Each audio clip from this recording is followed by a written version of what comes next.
শামসুদ্দিন সাখাবী বিশ্ববিখ্যাত একজন মুহাদ্দিস ছিলেন। তিনি এই পৃথিবীর সর্বশ্রেষ্ঠ মুহাদ্দিসদের একজন। তিনি আল্লামা শামসুদ্দিন সাখাবী রহমাতুল্লাহ আলাইহি। শামসুদ্দিন সাখাবী রহমাতুল্লাহ আলাইহি একটা কিতাব লেখছেন আল কাউলুল বদী, আমার ঘরে আছে। এই কিতাবখানার মধ্যে তিনি একটা ঘটনা লিখেছেন। হযরত হাসান বসরি রহমাতুল্লাহ আলাইহির জমানায় একজন মহিলা, তার একটা কন্যা সন্তান ছিল, মারা গেছে। সে মেয়েটাকে খুব আদর করত, ভালোবাসত। আল্লামা ইমাম সাখাবী লেখেন, হাসান বসরির কাছে মহিলাটা আসছে। সন্ধ্যার সময় এসে বলল, হুজুর আমি একটা বিপদ নিয়ে আসছি। বলে, কি বিপদ বলেন? বলে, আমার মেয়েটা মারা গেছে। সকালবেলা জোহরের পরে তার জানাজা দাফন কাফন হয়েছে, কবরস্থ করে আমি আপনার কাছে আসছি। দয়া করে আপনি বলে দেন আমার মেয়েটা জান্নাতি নাকি জাহান্নামী।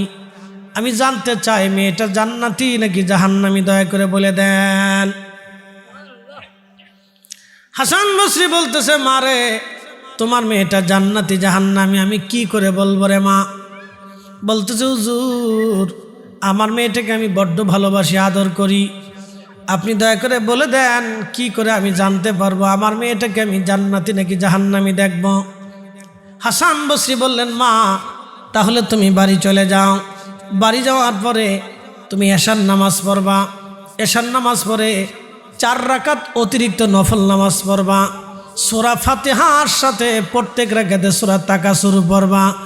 আল্লাহাকুমুত তাকাসুরু হাত্তা যুরতুমুল মাকাবির কাল্লা সাউফা তা'লামুনা সুম্মা কাল্লা সাউফা তা'লামুন কাল্লা লাউ তা'লামুনা ইলমাল ইয়াকিন লাতারাবুন্নাল জাহিমা সুম্মা লাতারাবুন্নাহা আইনাল ইয়াকিন সুম্মা লাতুসআলুন্না ইয়াওমাইযিন আনিন নাঈম।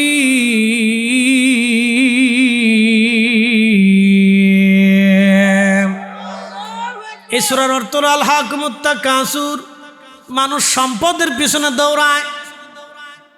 ঠিক আছে না? সম্পদের পিছনে দৌড়ায়, সম্পদ রুজি করার জন্য চেষ্টা করে, সম্পদকে তারা আপন মনে করে নেয়, সম্পদকে প্রাধান্য দেয়। কিন্তু কতদিন? আল্লাহ বলেন, হাত্তা যুরতুমুল মাকাবির, কবর পর্যন্ত সময়, এরপরে আর সুযোগ নাই। জিন্দেগি তোর যাইরে ফাঁকি দিয়া রে সোনার জিন্দেগি তোর যাই ফাঁকি দিয়া। ও আদম রে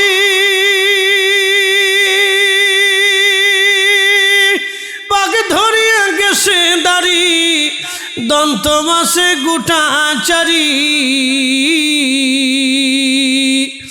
সমন জারি গিয়াছে করিয়া রে সোনার জিন্দেগি তোর যাই ফাঁকি দিয়া। রব্বুল আলামিন কুরআনুল কারীমের ভিতরে আল্লাহ বললেন, কাল্লা সাউফা তা'লামুন, অচিরেই মানুষ জানতে পারবে। সুম্মা কাল্লা সাউফা তা'লামুন, অথবা অচিরেই মানুষ জানতে পারবে। কাল্লা লাউ তা'লামুনা ইলমাল ইয়াকিন, অচিরেই তারা 2 চোখ দিয়ে দেখতে পারবে, বুঝতে পারবে। অচিরেই তারা জাহান্নাম দেখবে, তারা শাস্তি দেখবে, আমি আল্লাহর জগৎ তারা দেখবে। অর্থাৎ তাদের মৃত্যুর সময় যে কোনো সময় ঘনিয়ে যাবে। এই সূরা তাকাসুর পড়ে, এ মহিলা তুমি রাত্রিবেলা এশার নামাজের পরে 4 রাকাত নামাজ পড়ে, 4 রাকাত নামাজ তুমি পড়বা। 4 রাকাত নামাজ পড়ে এই 4 রাকাতে সূরা ফাতিহার সাথে সূরা তাকাসুর পড়বা। তাকাসুর পড়িয়া তারপরে তুমি দুরূদ শরীফ পড়বা। তাসবিহ খানা হাতে নিয়ে দুরূদ শরীফ পড়বা। দুরূদ শরীফ পড়ে পড়ে পড়ে পড়ে আল্লাহর দরবারে দোয়া করবা। আল্লাহর দরবারে দোয়া করার পরে রব্বুল আলামিন তোমাকে বলে দিবে তোমার মেয়েটা জান্নাতি নাকি জাহান্নামী। 4 রাকাত নামাজ পড়ে দুরূদ শরীফ পড়তে থাকবে। তো পড়তে পড়তে যখন ঘুমাবা তখন আল্লাহ তোমার স্বপ্নে দেখাই দিবে তোমার মেয়েটা জান্নাতি নাকি জাহান্নামী। একসাথে বলেন সুবহানাল্লাহ। কোন সূরা? তাকাসুর। ফাতিহার পরে সূরা তাকাসুর 4 রাকাতে পড়তে হবে। সূরা ফাতিহার পরে সূরা তাকাসুর 4 রাকাতেই পড়তে হবে। সূরা ফাতিহার পরে সূরা তাকাসুর 4 রাকাতে পড়তে হবে। এরপরে তসবিহ হাতে নিয়ে দুরূদ পড়া লাগবে, দুরূদ শরীফ। এবার বুঝে নেন দুরূদের পাওয়ার কত। একবার জোরে বলা যাবে কি মারহাবা। নবীর দরদ পর দিলে দিলে তোমরা নবীর দরদ পর দিলে দিলে হৃদয় খুলে নবীর দরদ পর দিলে দিলে তোমরা নবীর দরদ পর দিলে দিলে হৃদয় খুলে নবীর দরদ পর দিলে দিলে গর্বে তেরো রাসূল দিওয়ানা টের পাইলেন না মায়া মেনা খবর দিল জিবরাইল আমিনে হায় হায় খবর দিল জিবরাইল আমিনে রাইখো মনে নবীর দরদ পর দিলে দিলে তোমরা নবীর দরদ পর দিলে দিলে হৃদয় খুলে নবীর দরদ পর। আল্লাহর ওলি হযরতে হাসান বসরি রাহমাতুল্লাহর কথা শুনে মহিলা চলে গেলেন বাড়ি। রাত্রিবেলা এশার নামাজ পড়ে 4 রাকাত নফল নামাজ পড়লেন সূরা ফাতিহার সাথে তাকাসুর দিয়ে। 4 রাকাত নফল নামাজ পড়ে আল্লাহরে বান্দা দুরূদ শরীফ পড়তে পড়তে আল্লাহর বান্দি ঘুমিয়ে পড়লেন। স্বপ্নের ভিতরে দেখতেছে আমার রব আমার আল্লাহ ওই মেয়েটাকে জাহান্নামের ভিতরে দেখায়। মেয়েটা কাঁদতেছিল আর বলতেছিল মা আমি জাহান্নামের কঠিন লেলিহান শিখার ভিতরে জ্বলতেছি, মা জাহান্নামের কঠিন লেলিহান শিখার মধ্যে জ্বলতেছি। মেয়েটা খুব করে কাঁদতেছে, ও মা আমি জাহান্নামের কঠিন লেলিহান শিখার মধ্যে কাঁদতেছি, মা আমারে আপনি উদ্ধার করার চেষ্টা করেন, আমি বিপদের মধ্যে পড়ে গেছি। এই স্বপ্ন দেখার পরে মহিলা পাগল জড়িয়ে গেছে। দেখেন আগের যুগের নারীরা নামাজ ছাড়ত না, পর্দা ছাড়ত না, বেপর্দায় চলতো না। আগের যুগের নারীরা নামাজ ছাড়ত না। এদেশের বর্তমানে বহু মেয়ে আছে 6 মাসেও একবার ওযু করে না, 6 মাসে ওযু করে না। নামাজ তো দূরের কথা, 6 মাসে ওযু করে না, এরকম বহু মেয়ে আছে। খালি সাজন্য গুজন্য করে, ওযু করে না। বহু মেয়ে আছে বাংলাদেশে, লক্ষ লক্ষ নারী আছে 6 মাসে ওযু করে না, নামাজ তো পড়েই না, ওযু করে না, শুধু প্রসাদনী মাকে সাজগোজা করে। সেই দিনের মেয়েরা পর্দা করত, নামাজ পড়তো, তারাও জাহান্নামের ভিতরে আটকা পড়ে গেল। মহিলা কান্দে আর বলে হুজুর উপায় কি? হাসান বসরি ডাক দে বলেন মারে তুমি তোমার মেয়ের নামে বেশি বেশি দোয়া করো এবং সদকা করো, দেখো রব্বুল আলামিন মাফ করে কিনা। হাসান বসরি এই কথা বলার পরে মহিলা চলে গেলেন। মহিলা চলে যাওয়ার পরে মহিলা যখন চলে গেলেন, পরের দিন রাত্রিবেলা হাসান বসরি রহমাতুল্লাহ ঘুমিয়েছেন। স্বপ্নের ঘরে দেখতেছেন জান্নাতের উচ্চ মাকামে একটা মেয়ে জান্নাতের ঝর্ণার পাশ দিয়ে, নদীর পাশ দিয়ে জান্নাতের পল্লে পল্লে প্রাসাদের সামনে ঘোরাফেরা করতেছে হাসি খুশি। সুন্দর জান্নাতি পোশাক পরে সে হাঁটাহাঁটি করে। হাসান বসরি জিজ্ঞেস করলেন, এই মেয়ে তুমি কে? তোমার পরিচয় কি? জান্নাতের উচ্চ মাকামে তুমি কি করো? মেয়েটা বলতেছিল, হুজুর আপনি আমারে চিনেন নাই, আমার মাগফিরাতের জন্যে আমার মা আপনার কাছে গিয়েছিল, আমার হালতের কথা জানার জন্য গিয়েছিল। আপনি একটা তার জন্যে একটা আমল আপনি বাতলাই দিয়েছিলেন। এই আমলের কারণে আজকে এই আমল বাতলিয়ে দিয়েছিলেন। আমার মা ওই আমলটা দিয়ে আমারে দেখেছিল আমি জান্নাতি নাকি জাহান্নামি। হাসান বসরি বললেন, মারে তোমার মা তো দেখছে তুমি জাহান্নামি, কিন্তু মারে তুমি জান্নাত কেমনে পাইলা? আল্লাহ তোমারে কেন মাফ করলো বলো? তখন মেয়েটা বলল, হুজুর আমার অপরাধের জন্য আমি জাহান্নামে চলে গিয়েছিলাম, কিন্তু আমার রব আমার আল্লাহ আমারে মাফ করে দিয়েছেন। বলে কেন মাফ করলো মা বলো? বলে হুজুর আমার যে গোরস্থানের মধ্যে মা দাফন করেছিল, এই গোরস্থানে শুধু আমি না আরো 70,000 কবর আছে। কত হাজার কবর? তাহলে চিন্তা করেন কত বছর আগের কবর, 70,000 কবর আছে। হুজুর 70,000 মুসলমানের কবরের ভিতরে, ওগো আল্লাহর ওলি শুনে নেন ভালো করে, এই গোরস্থানের পাশ দিয়ে একজন আল্লাহর ওলি যাইতেছিলেন। তিনি গোরস্থানের পাশে দাঁড়াইলেন, তার খুব মায়া লাগলো। সে আল্লাহর নবীর উপরে দুরূদ শরীফ পড়ে, আল্লাহর হাবিবের উপরে দুরূদ শরীফ পড়ে পড়ে পড়ে পড়ে আমাদের কবরের গোরস্থানের পাশে দাঁড়ায় হাত তুলে দোয়া করে গেছে। এই দুরূদের কারণে আল্লাহ রাব্বুল আলামিন আমাদের 70,000 গোরস্থানবাসীর জীবনের গুনাহ আল্লাহ মাফ করে দিছে। আরো জোরে বলেন আল্লাহু আকবার। কত হাজার মাফ করলো? কিসের কারণে? নবীর দুরূদ জিয়ারতের কারণে। কথা ঠিক আছে না ভাই? তাহলে এখন এই জিয়ারত চান্দপুরের জনাব হাজী মোহাম্মদ তাইজউদ্দিন সাহেবের বাড়ির সংলগ্ন মাঠে আজকের ইসলামী সুন্নি মহাসম্মেলনে আল্লাহ আমাদেরকে কবুল করেছেন। অনেক মানুষের ভিতর থেকে আল্লাহ মঞ্জুর করেছেন। সেই জন্যে আল্লাহর আসমানে আমরা একসাথে সকলে শুকরিয়া আদায় করে বলি আলহামদুলিল্লাহ। না আর একটু জোরে বলি আলহামদুলিল্লাহ। দূরে যারা আসি কাছে কাছে বসি, বাহিরে যারা আসি সবাই ভিতরে চলে আসি, কেউ বাইরে না থাকে, সবাই বসে পড়েন ইনশাল্লাহ। আরও শুকরিয়া আদায় করি সে আল্লাহর, যিনি অসংখ্য মানুষের ভিড়ে এই এলাকার বসন্তপুর, সোনাচং, বসন্তপুরের এই সনখালার পশ্চিমে চান্দপুরের বহু মানুষ থেকে আল্লাহ কবুল করে বাছাই করে আমাদের মতো মুষ্টিমেয় মানুষকে আল্লাহ বেহেশতের বাগানে কবুল করেছেন।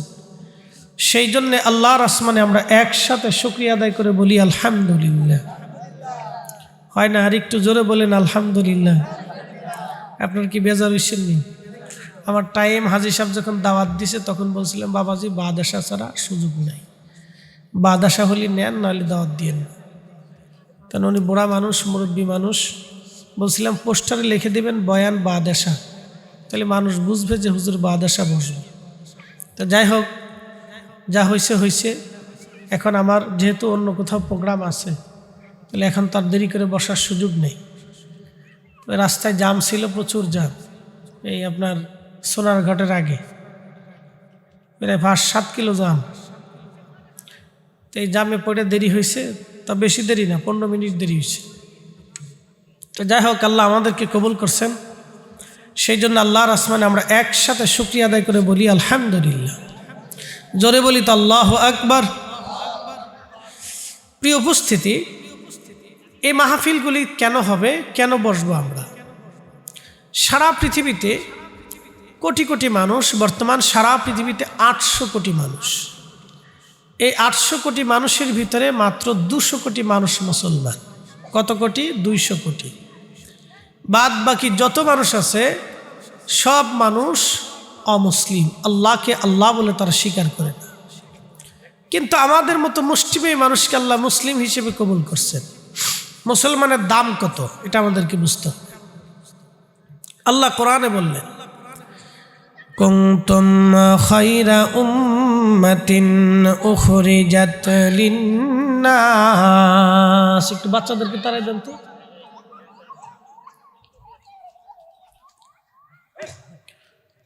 কুনতুম খায়রা উম্মাতিন উখরিজাত লিন্নাসি তা'মুরুনা বিল মা'রুফি ওয়া তানহাউনা আনিল মুনকার। আল্লাহ কোরআনে বললেন তোমাদেরকে সর্বশ্রেষ্ঠত্ব দান করছি। কেন? এজন্যই শ্রেষ্ঠত্ব দিয়েছি তোমরা আখিরি নবীর উম্মত। আমি আল্লাহ তোমাদেরকে দুইটা কাজ দিলাম। একটা কাজ হলো তা'মুরুনা বিল মা'রুফ, মানুষকে ভালো কাজের দাওয়াত দিবে। ওয়া তানহাউনা আনিল মুনকার, খারাপ কাজ থেকে ফিরাবে। তো এই ভালো কাজের দাওয়াতের জন্য, খারাপ কাজ থেকে ফেরানোর জন্য এই মাহফিলের ইন্তজাম, এই প্রোগ্রামগুলো সাজানো হয়, বসতে হয়, আলোচনা। যারা আজ দাঁড়ানো আছেন চলে আসেন, দাঁড়িয়ে না থেকে চলে আসেন ভাই, বসেন বসেন, আসেন ভিতরে এসে বসেন। আল্লাহ আমাদের সকলকে কবুল। আসেন ভিতরে এসে বসেন, বসেন। যত সময় আসি তত সময় কথা শুনতে। আমার পরে মুফতি শরীফ আহমদ জিহাদি সাহেব তিনিও আলোচনা রাখবেন, তিনিও আসতেছেন ইনশাল্লাহ। আল্লাহ সকলকে কবুল করুক। বসেন ইনশাল্লাহ। তো প্রিয় উপস্থিতি, আমাদেরকে আল্লাহ শ্রেষ্ঠত্ব দিলেন। কেন? আমরা আখিরি নবীর উম্মত, শ্রেষ্ঠ নবীর উম্মত, সেই জন্য আল্লাহ আমাদেরকে শ্রেষ্ঠত্ব দিয়েছে। আল্লাহ কোরআনে বললেন ওয়ালতাকুম মিনকুম উম্মাতুন ইয়াদউনা ইলাল খায়র ওয়া ইয়া'মুরুনা বিল মা'রুফ ওয়া ইয়ানহাউনা আনিল মুনকার।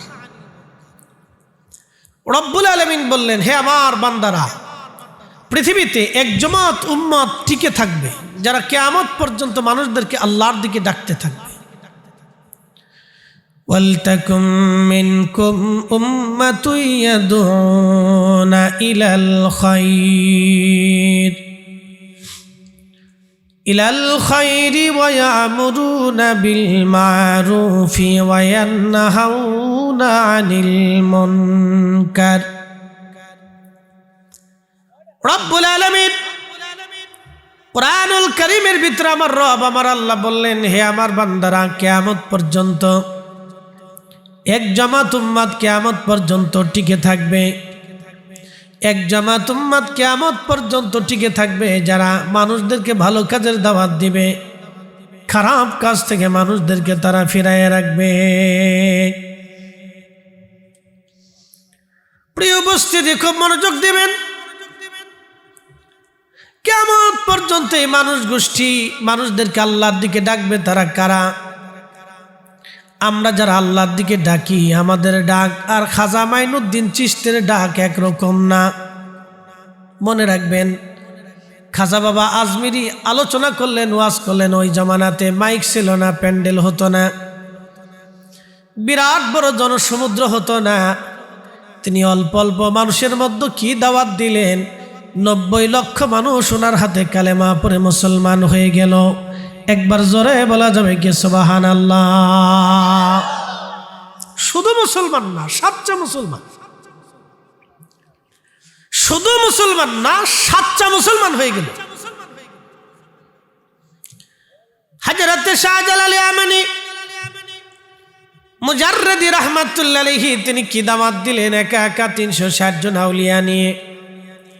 আজকে সারা বাংলাদেশে 18 কোটি মুসলমান শুধু তার জন্য।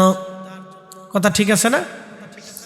এরকম কিছু আউলিয়া کرام কিয়ামত পর্যন্ত টিকে থাকবে। আল্লাহ বলেন, ওয়ালতাকুম মিনকুম উম্মাতুন ইয়াদউনা ইলাল খায়রি ওয়া ইয়া'মুরুনা বিল মা'রুফি ওয়া ইয়ানহাউনা আনিল মুনকার।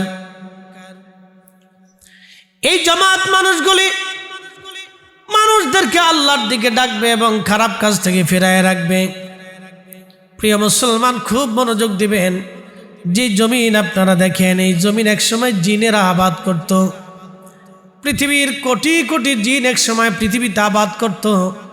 এই জিনদের বাড়িঘর ছিল পৃথিবীতে, তাদের ব্যবসা ছিল, বাণিজ্য ছিল, বাড়িঘর ছিল, সংসার ছিল, রাজনীতি ছিল,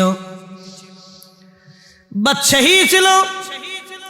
এই জিন জাতি পৃথিবীতে মারামারি, কাটাকাটি, দাঙ্গা হাঙ্গামা, ঝগড়া ফাসাদ করার কারণে, আল্লাহর অবাধ্য হওয়ার কারণে আমার রব জিন জাতিদেরকে ধ্বংস করে দিলেন। আল্লাহ বলেন, খালাকাল জান্না মিন মারিজিম মিন নার।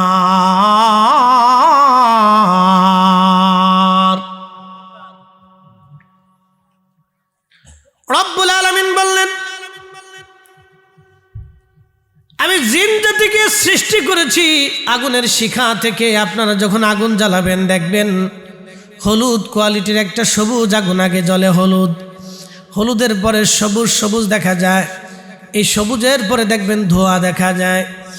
এই ধোঁয়ার কুণ্ডলী থেকে আমার রব আমার আল্লাহ জিনদেরকে সৃষ্টি করলেন, যার কারণে জিন সহসা দেখা যায় না।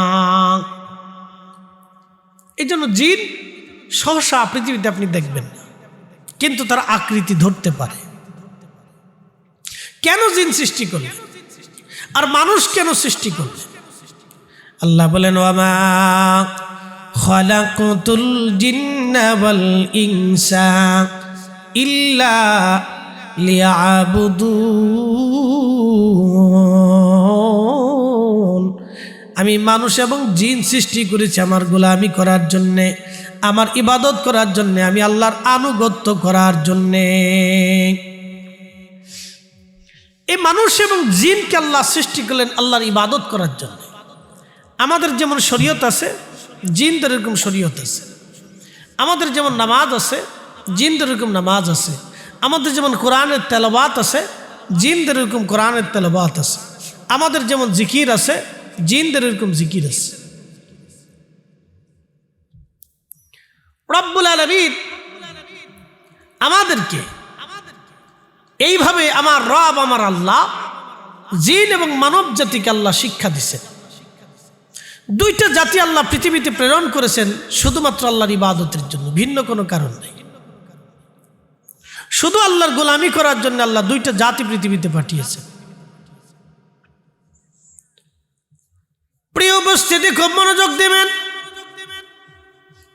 রব্বুল আলামিন এই জিন জাতি পৃথিবীতে পাঠাইলেন। কোটি কোটি জিন পৃথিবীতে আসলো, সারা পৃথিবী তারা ছড়িয়ে গেল।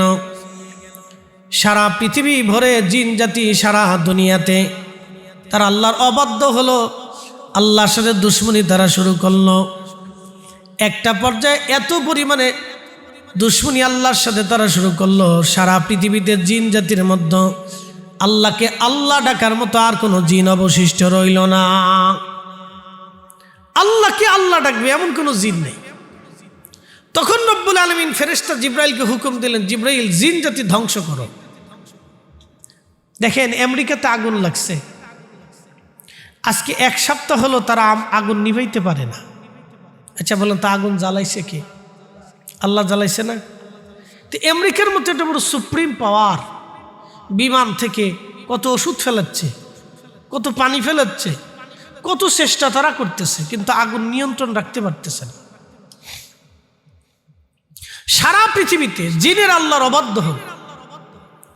মানুষ যখন আল্লাহর অবাধ্য হবে তখন আল্লাহ এরকম শাস্তি দিবে পৃথিবীতে। এই কোরআন যে আমার সামনে যে ছোট্ট কোরআনের কপিটা দেখতেছে, এই কোরআন আল্লাহ সূরা রুমের ভিতরে লিখছেন, দহারাল ফাসাদু ফিল বাররি ওয়াল বাহরি বিমা কাসাবাত আইদিন নাস।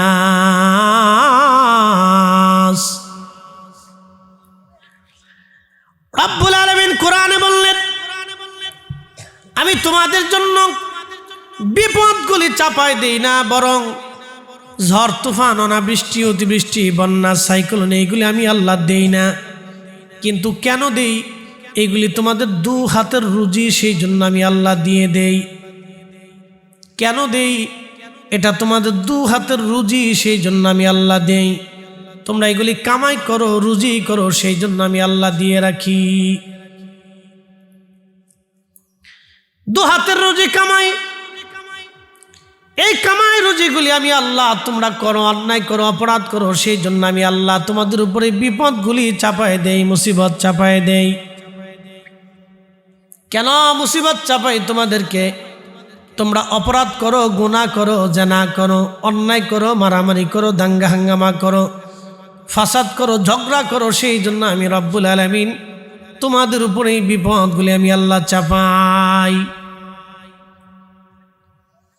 খুব মনোযোগ দেবেন। আমেরিকার এই বিপদটা আল্লাহ কেন দিলেন? তারা 1 বছর ধরে ফিলিস্তিনের গাজাতে লক্ষ লক্ষ কোটি কোটি বিলিয়ন ডলারের অর্থের টাকার বোমা অস্ত্র দিয়ে ফিলিস্তিনিদের প্রত্যেকটা বাড়ি ঘর তারা ধ্বংস করে দিয়েছে। ঠিক ম্যাপে দেখা গেছে যতটুকুন বাড়িঘর তারাই ফিলিস্তিনে ধ্বংস করেছে, ততটুকুন বাড়িঘর আমার আল্লাহ আগুন দিয়া, আমেরিকার আগুন দিয়া বাড়িঘর পোড়াই দিছে। একসাথে বলবেন আল্লাহু আকবার। না না, আরো জোরে, যে কজন মুসলমান তাতে কি, একসাথে জবান খুলে বলেন আল্লাহু আকবার। মুসলমান কি বেশি লাগে? খাজা বাবা আজমিরি যখন ভারতে আসলেন তখন মুসলমান কয়জন ছিল? কয় হাজার কোটি ছিল। তখন ভারতে অন্তত এই উপমহাদেশে 50 কোটি শুধু হিন্দু ছিল। সারা ভারত উপমহাদেশে 1 লক্ষ মুসলমান ছিল না, হাতে গোনা 10-15 হাজার মুসলমান ছিল। 10-15 হাজার মুসলমান থেকে আজকে মুসলমান হয়েছে 50 কোটি। আপনি একটু চিন্তা করেন, খাজা বাবা আজমিরি যখন আসছে তখন সারা ভারতে 50 কোটি হিন্দু, আর খাজা বাবার সাথে কয়জন মুরিদ সন্তান, কয়জন দরবেশ, কয়জন আল্লাহর পাগল, ওনার কয়জন মুহিব্বিন মুরিদ, কয়জন আসছিল? অল্প কয়জন। সেই অল্প কয়জন দিয়ে সারা ভারতে দিন প্রতিষ্ঠিত করলে। আর আমরা 50 কোটি মুসলমান এখন যা পারি না, খাজা বাবা আজমিরি একা তাই দেখাইছে। কথা ঠিক আছে না ভাই? এই জন্য আমরা অলিদেরকে ভালোবাসি। অলিদেরকে কি করি? ভালোবাসি, কিয়ামত পর্যন্ত ভালোবাসবো। কথা বলেন ঠিক কিনা? আপনাদের সোনারঘাটে হজরতে সিফা সাল্লাহ রহমতুল্লাহ ঘুমাই রয়েছে, মনোযোগ দেন। ওনার মাজার কোন দিকে? উত্তর দক্ষিণে না পূর্ব পশ্চিমে? পূর্ব পশ্চিমে মাজার। সারা দেশের কবর হলো উত্তর দক্ষিণে, তো ওনারটা পূর্ব পশ্চিম কেন? বুঝে গেল ক্ষমতা আছে, কারামত আছে, আধ্যাত্মিক পাওয়ার আছে, আল্লাহ সন্তুষ্টি আছে। সেই দিন যদি সিফা সালারের তলোয়ার বাংলাদেশে উত্তোলিত না হতো, তাহলে আজকে কালেমার স্বাদ আপনারা পাইতেন না। কথা ঠিক আছে না? অবশ্যই কালেমার স্বাদ আপনি পাইতেন না। যদি সেই দিন সিফা সালার রহমতুল্লাহ আলাইহির তলোয়ার উত্তোলিত না হতো, তাহলে কালেমা কি জিনিস আজকে বুঝতেন না। এই জন্য কিয়ামত পর্যন্ত ওলি দুনিয়াতে থাকবে, কখনো ওলি শেষ হবে না। কিয়ামত পর্যন্ত ওলি থাকবে, ওলিদের দরজা খোলা থাকবে, কিয়ামত পর্যন্ত চলমান থাকবে, কখনো শেষ হবে না। প্রিয় উপস্থিতি, খুব মনোযোগ দেবেন। আগের যুগে ওলি ছিল, কিয়ামত পর্যন্ত ওলি থাকবে। সুলাইমান আলাইহিস সালামের বিরাট বড় রাজদরবার। সুলাইমান আলাইহিস সালামের রাজদরবার বর্তমান ফিলিস্তিন, আর রানী বিলকিসের রাজদরবার বর্তমান ইয়ামান। বুঝতে পারতেছেন, হাজার হাজার মাইল দূর, 1-2 দূর না, হাজার হাজার মাইল ধরে দূরত্ব রানী বিলকিস আর সুলাইমান আলাইহিস সালামের রাজদরবার।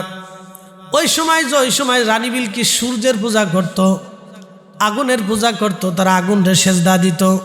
সূর্যকে তারা মনে করতে এটাই খোদা। মানুষ কতটা ভ্রান্ত ছিল দেখেন, সূর্যকে মনে করত এটাই খোদা। আপনি লক্ষ্য করেন, যারা সূর্যের পূজা করে তারা বলে সূর্য খোদা। আচ্ছা বলেন, এখন রাত বাজে 8:20, এখন কি সূর্যের আলো আছে বাংলাদেশে? বাংলাদেশের কোনো স্থানে আছে? তাহলে সূর্য কোথায় গেল? ডুবে গেছে, অস্তমিত হয়েছে। তাহলে সূর্য বাংলার আকাশ থেকে অস্ত গেল, এর অর্থ হচ্ছে সূর্য খোদা হতে পারে না। আবার সকালবেলা সূর্য উদয় হবে, এর অর্থ হলো সূর্য খোদা হতে পারে না। কারণ সূর্যের পরেই অন্ধকার আসে, অন্ধকারের পরে আবার সূর্য আসে, দিনের পরে রাত আসে, রাতের পরে দিন আসে। যেহেতু দিনের পরে রাত আসে, রাতের পরে দিন আসে, অতএব এই রাত এবং দিন কখনো খোদা হতে পারে না, এটা অস্তমিত যায়। তো মনোযোগ দিয়ে, তো রানী বিলকিস সূর্যের পূজা করত। পৃথিবীতে পূজা অর্চনা কেমনে শুরু হইল, আমি একটা ঘটনা আপনাদেরকে শোনাই। হযরতে মুসা নবী 40 দিনের জন্য আল্লাহ বলেন, মুসা তুমি তুর পাহাড়ে আসো 40 দিনের নিয়ত করে আমার সাথে কথা বলার জন্য। মুসা আলাইহিস সালাম 40 দিনের নিয়ত করে তুর পাহাড়ে রওনা দিলেন, তুর পাহাড়ে চলে গেলেন। কিন্তু বনি ইসরায়েলের দায়িত্ব মুসা আলাইহিস সালাম হযরত হারুন আলাইহিস সালামের কাছে দিয়ে গেলেন।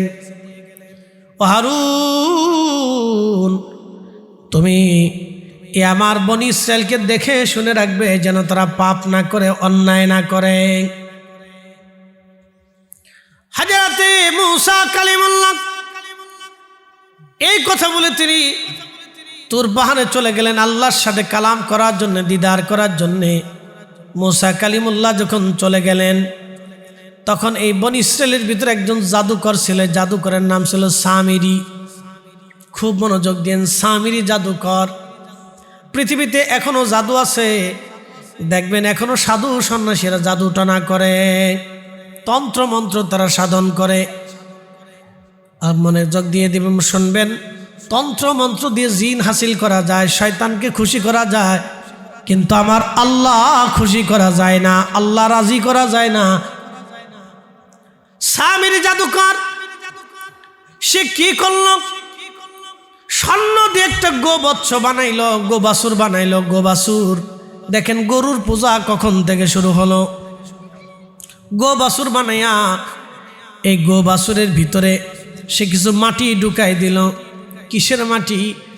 হযরতে মূসা কালিমুল্লাহ যখন নীল নদের পাশে ছিলেন, নীল নদ পাড়ি দিবেন, তখন মূসা আলাইহিস সালামের সাহায্যের জন্য আল্লাহর আসমান থেকে জিবরাইল আমিন আসলেন।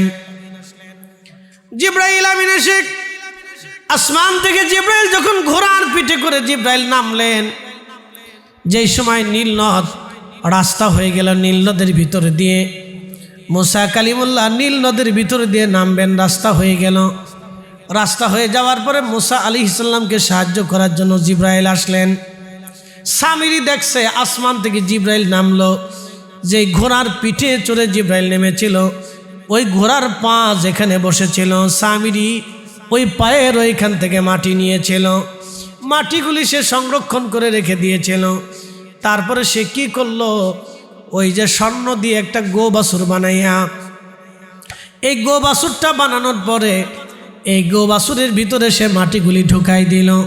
যখন মাটি ঢুকাই দিয়েছে, তখন মাটিটা ঢুকানোর পরে ওই গোবাসুরটা, স্বর্ণের নির্মিত গোবাসুরটা হাম্বা হাম্বা করা শুরু করছে। যখন হাম্বা হাম্বা শুরু করল, সামিরি ডাক দিয়ে বলতেছে, হে বনী ইসরাইল, তোমরা শোনো, মূসার খোদা আর তুর পাহাড়ে নাই, মূসার খোদা এই বাসুরের ভিতরে চলে আইছে। একসাথে বলেন নাউজুবিল্লাহ। গো পূজা কেমনে শুরু হইলো দেখেন। মূসার খোদা আর মূসার সাথে নাই, মূসার খোদা এখন এই গো বাসুরের ভিতরে চলে আইছে। কত বড় সিটার শয়তান, কত বড় ধোঁকাবাজ, আপনি একটু দেখেন। গো বাসুরের ভিতরে খোদা চলে আইছে। যখন এই কথা বলছে, বলার পরে 70,000, কত হাজার? 70,000 বনী ইসরায়েলের মানুষ সেজদার মধ্যে পড়ে গেছে গোবাসুরের সামনে, যে খোদা চলে আইছে। এই আমার দিকে তাকান, আমাদের চোখের আলো কে দিছে? না, একসাথে বলেন। পৃথিবীর সমস্ত জাদু টনা, আমার দিকে তাকান, পৃথিবীর সমস্ত জাদু টনা, তন্ত্রমন্ত্র, জ্ঞান বিজ্ঞান, মেধা গবেষণা এক জায়গা করলেও কি আল্লাহর দেওয়া বানানো একটা চোখের মতো চোখ বানাইতে পারবে? হ্যাঁ? তাহলে আমরা সেজদা কাকে দিব? আল্লাহকে দিব। মনোযোগ দিয়ে, পৃথিবীর সমস্ত জাদু তন্ত্র মন্ত্র, কবিরাজি, চিকিৎসা, অ্যালোপ্যাথিক, হোমিও, জ্ঞান বিজ্ঞান, পারমাণবিক পদার্থ, রসায়ন, সব বিদ্যা যদি এক জায়গা হয়, বলেন তো আল্লাহর দেওয়া একটা জিব্বার মতো কি তারা জিব্বা বানাই দিতে পারবে? পারবে না। তাহলে সেজদা কার হবে? একসাথে বলেন, কার? আল্লাহর, কোনো সন্দেহ নাই, সেজদা হবে আল্লাহ। প্রিয় উপস্থিতি, খুবই মনোযোগ দিবেন। সামিরি মাটি গুলিয়ে নেয় ওই গোবৎসের বাসুরের ভিতরে, অর্থাৎ স্বর্ণের নির্মিত বাসুরের গোবৎসের বাসুরের ভিতরে ঢুকাই দিল। বাসুর হাম্বা হাম্বা হাম্বা হাম্বা করতে লাগলো।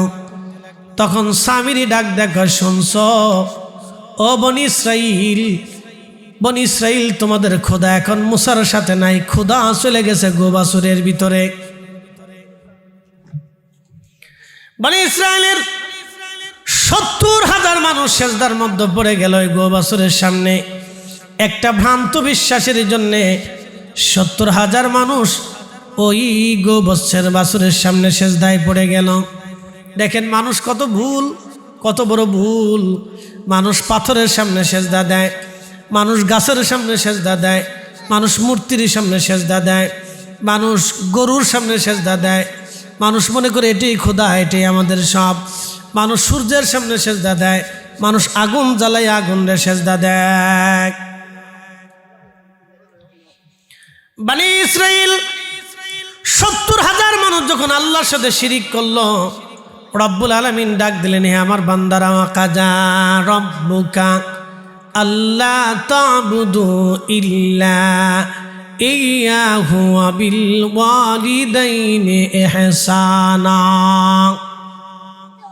রব্বুল আলামিন বললেন, হে আমার বান্দারা, তোমরা শোনো, আমি রব্বুল আলামিন বাধ্যতা করে দিলাম, তোমরা আমি আল্লাহ ছাড়া কারো ইবাদত করবে না, আমি আল্লাহ ছাড়া কাউকে সেজদা দেবে না, আমি আল্লাহ ছাড়া কারো আইন মানবে না, আমি রব যা বললাম তোমরা তা মেনে মেনে চলবে। আমি আল্লাহ ছাড়া তোমরা আর কারো আইন মানবে না, কিন্তু সাবধান, আমি আল্লাহ ছাড়া আর কারো ইবাদত করবা না। আল্লাহর নবী বলেন, উম্মত, তোমাদেরকে যদি কেটে কেটে কেটে কেটে টুকরা টুকরা করা হয়, তারপরে তোমরা শিরিক করবা না। জবান খুলে দুরূদ শরীফ পড়েন, আল্লাহুম্মা সাল্লি আলা সাইয়্যিদিনা মাওলানা মুহাম্মাদ ওয়া আলা আলি সাইয়্যিদিনা মাওলানা। না, কি ব্যাপার, আপনারা কি বেজার হয়েছেন নাকি? তাহলে জবান খুলে একটু দুরূদ শরীফ পড়েন। এক দুরুদে 10 নাকি 10টা গুনাহ মাফ হয়, 10 বার রহমত হয়। মনে রাখবেন, একটাই ইবাদত যেটা পড়তে দেরি হবে, মদিনা যাইতে দেরি হয় না। একসাথে বলবেন আল্লাহু আকবার। দুরূদ শরীফ পড়তে দেরি হয়, মদিনায় যাইতে দেরি হয় না। শুধু দেরি হয় না, আজকের মজলিসের খবর রাসূলের দরবারে পৌঁছে গেছে। একসাথে বলবেন আল্লাহু আকবার। তো শুরু করেন, আল্লাহুম্মা সাল্লি আলা। জবান খোলে, এই বাচ্চারা বসো বসো বসো, সবাই বসো। ওয়া আলা আলি সাইয়্যিদিনা।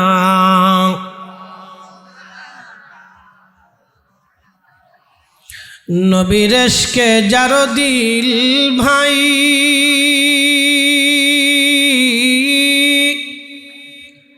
এ ভুবনে কাঁদে না। রোজ হাসরে ভাইজান তারা নবীজির দেখা পাবে না। আল্লাহুম্মা সাল্লি আলা।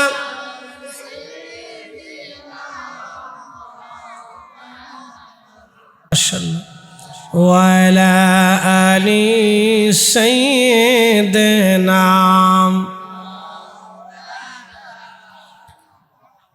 একটু জিকিরে আল্লাহ আল্লাহ আল্লাহ।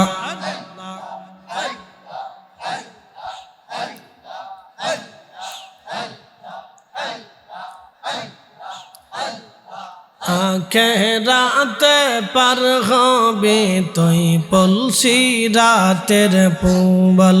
আল্লাহ আল্লাহ। জবান খোলে, আখেরাতে পার হবি তুই পলসি রাতের পুবল। আল্লাহ আল্লাহ।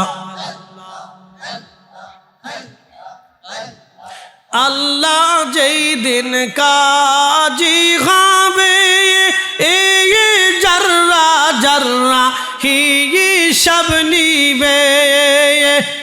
সেই দিন তোমায় কে তড়াবে, সেই দিন তোমায় কে তড়াবে। মুহাম্মদ রাসূল আকে রাতে পার হবি তুই পলসি রাতের পুবল। আল্লাহ আল্লাহ।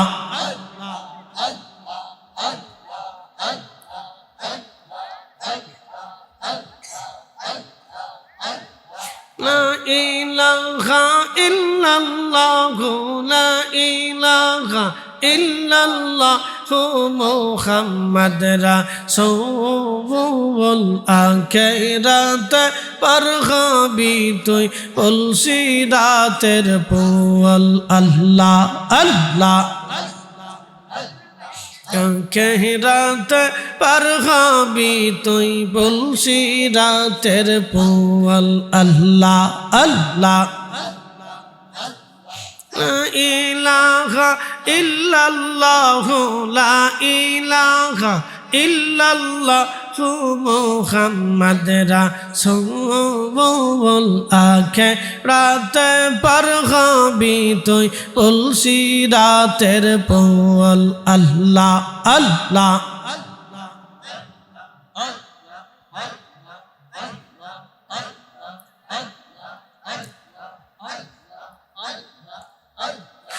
আল্লাহ যেই দিন কাহার হবে এই নফসি নফসি সবে বলবে আসি দিন তোমায় কে তরাবে সেই দিন তোমায় কে তরাবে মুহাম্মদ রাসূল আখিরাত পার হবি তুই পুলসিরাতের পোল আল্লাহ আল্লাহ আল্লাহ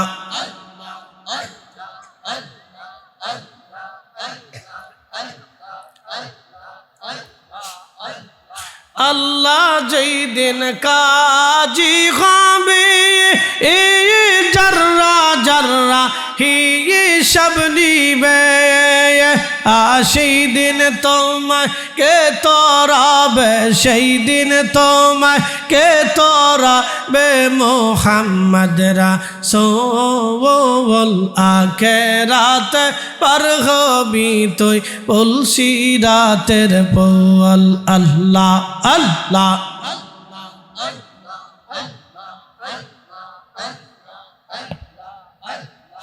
আখিরাত পার হবি তুই পুলসিরাতের পোল আল্লাহ আল্লাহ আল্লাহ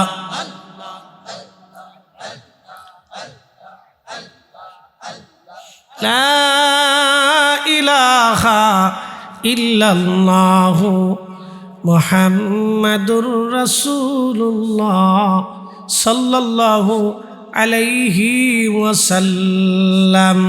একবার জোরে বলা যাবে কি ইয়া রাসূলুল্লাহ? খুবই মনোযোগ দিবেন। বনি ইসরাইল ৭০,০০০ মানুষ ওই গো বাছুরের সামনে সেজদায় মাথা পড়ে গেল। মুসা নবী আলাইহিস সালাম তুর পাহাড় থেকে আল্লাহর সাথে কালাম করে ৪০ দিন পরে আইসে দেখলো হায় হায় মানুষেরা গোবচ্ছের সামনে মাথা নত করে সেজদায় পড়ে গেছে। তারা পূজা অর্চনা শুরু করে দিছে মাত্র ৪০ দিনের ব্যবধানে। মুসা নবী হারুনকে বলেন, হারুন তোমার দায়িত্ব দিলাম আমার কম, তুমি দেখে শুনে রাখবারে। হারুন করছো কি? আমার কম কেন শিরিকের মধ্যে লিপ্ত হলো? কেন তারা গোবাছরের সামনে সেজদায় মাথা নত করলো? হযরত হারুন আলাইহিস সালাম বলেন, ভাইজান ও আল্লাহর নবী মুসা, আমি বহু চেষ্টা করেছি, তাদেরকে নিবৃত্ত করেছি। এই সামিরি জাদুকর সে হজরত জিব্রাইল আলাইহিস সালামের পায়ের ঘোড়ার নিচে যেই মাটি ছিল এই মাটিগুলি এনে সেই স্বর্ণ নির্মিত বাছুরের ভিতরে ঢুকাই দিয়েছে। এটা হাম্বা শুরু করার কারণে সে বলেছে এই বাছুরের ভিতরে নাকি ক্ষুধা এসে গেছে, ক্ষুধা আপনারে ভুলে গেছে, এখন এই বাছুরের কাছে ক্ষুধা চলে আসছে। ৭০,০০০ মানুষ সেজদার মধ্যে পড়ে গেল। মুসা আলাইহিস সালাম এসে তাদেরকে বুঝাইলেন, তারা ভুল বুঝলো। হায় হায় সর্বনাশ, আমাদের কি এত বড় ধোঁকা দিয়েছে, এখন তওবা করার উপায় কি, ক্ষমা পাওয়ার রাস্তা কি? মুসা নবী আল্লাহকে বলেন, আল্লাহ ক্ষমা কি করে তারা পাবে? আল্লাহ বলেন তাদের শাস্তি হলো তারা এই ৭০,০০০ মানুষ একজন আর একজনকে হত্যা করবে এবং তওবা করবে। দেখছেন তওবা কত কঠিন ছিল। আর এখন আপনি হাত তুলে মোনাজাত করে কান্দে দেওয়ার সাথে আল্লাহ মাফ করে দিবে। সুবহানাল্লাহ বললেন না আপনারা? আপনি হাত তুলে চোখের পানি সারার সাথে মাফ করে দিবে কে? আর তখন তওবা করতে হলে এই কঠিন গুনার তওবা, একটা আরেকজনকে ছুরি মারবে পেটের ভিতরে। 70,000 মানুষ একজন আর একজনকে ছুরিকাঘাত করলো, তওবা করার পরে ছুরিকাঘাত করলো। তাদের শাস্তি হলো ছুরি আঘাত করবে একজন আর একজনকে, ছুরির আঘাত করে। এইভাবে 70,000 মানুষ মারা গেল, তওবা করলো।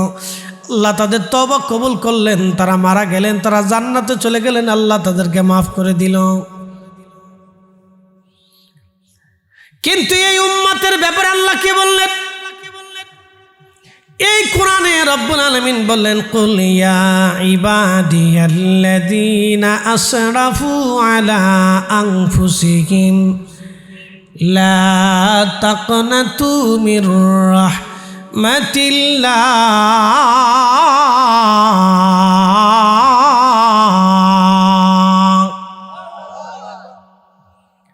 রব্বুল আলামিন বলেন, হুজুর উম্মতকে জানায় দেন, আমার উম্মতকে বলে দেন, আপনি আপনার উম্মতকে জানান, হে আমার আল্লাহর বান্দারা, শুনে রাখো, তোমরা আমি মালিকের যত বড়ই গুনাহ করো না কেন, অপরাধ করো না কেন, তোমরা যত অন্যায় করো না কেন, লা তাকনাতু মির রাহমাতিল্লাহ, আমার রহমত থেকে তোমরা নিরাশ হইও না।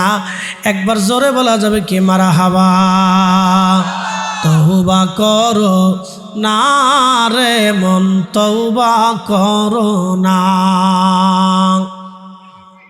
তওবা না করিলে গুনাহ, তওবা না করিলে গুনাহ মাফ হবে না রে মন, তওবা করো না।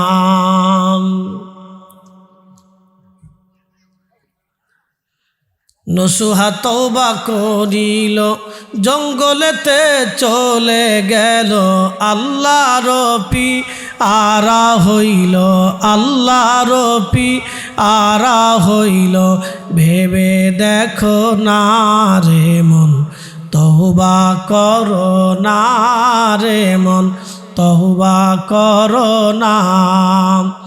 তওবা না করিলে গুনাহ, তওবা না করিলে গুনাহ মাফ হবে না রে মন, তওবা করো না।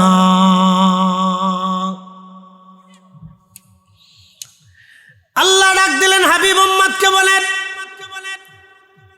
আমি আল্লাহর রহমত থেকে যেন তারা নিরাশ না হয়। ইন্নাল্লাহা ইয়াগফিরুয যুনুবা জামিআ, আমি রব্বুল আলামিন অবশ্যই আমি রব তাদের জীবনের সমস্ত গুনাহগুলি আমি আল্লাহ মাফ করব, মাফ করে দেব, আমি আল্লাহ মাফ করে দিব। হুজুর উম্মতকে বলেন তারা আমার রহমত থেকে যেন নিরাশ না হয়।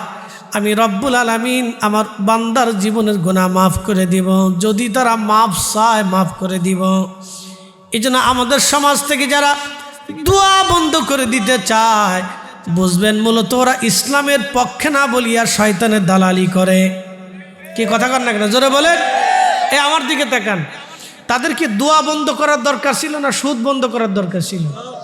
তারা সুদ বন্ধ করতে পারছে? এনজিও বন্ধ করতে পারছে? বরং এনজিও বন্ধ করতে পারে নাই, বরং তারা কি করছে, তারা দোয়া বন্ধ করে দিছে। কথা ঠিক কিনা? বন্ধ করার কথা ছিল এনজিও, বন্ধ করার কথা ছিল সুদ, সেটা করে নাই, করছে কি, তারা দোয়া বন্ধ করে দিছে। অথচ কোরআনে রব্বুল আলামিন বললেন, উদউনি আস্তাজিব লাকুম ইন্নাল্লাযীনা ইয়াস্তাকবিরুনা আন ইবাদাতি সায়াদখুলুনা জাহান্নামা দাখিরিন।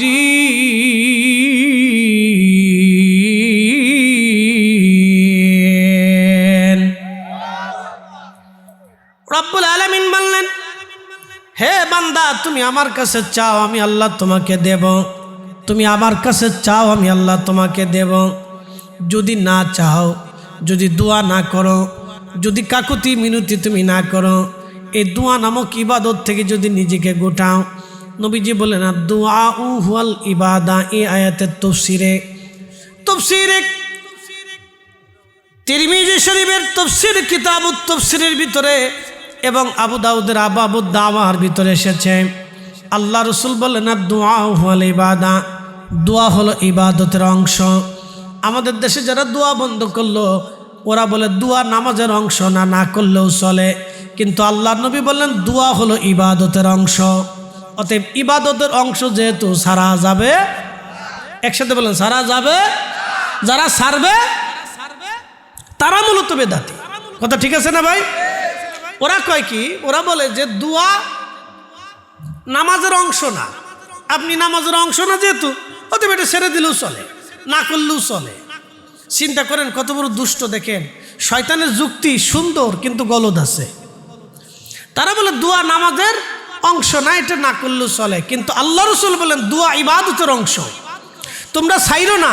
আর আল্লাহ নিজেও বলে দিলেন তোমরাও ছাইরো না, তোমরাই দোয়া করো। একটু জবান খুলে জিকির করে লা ইলাহা,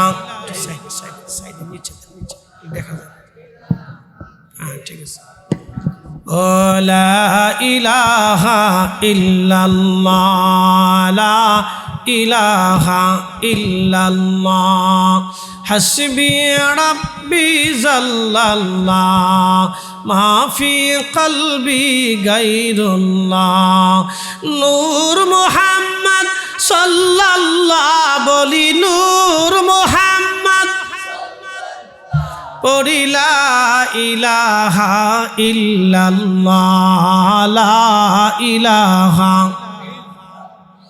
ও লা ইলাহা, লা ইলাহা ইল্লাল্লাহু মুহাম্মাদুর রাসূলুল্লাহ সাল্লাল্লাহু আলাইহি ওয়াসাল্লাম।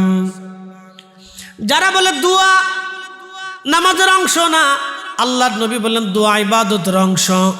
আর আল্লাহ বলে দিলেন উদুনি আস্তাজিব লাকুম, তোমরা আমার কাছে চাও আমি আল্লাহ তোমাদেরকে দেব।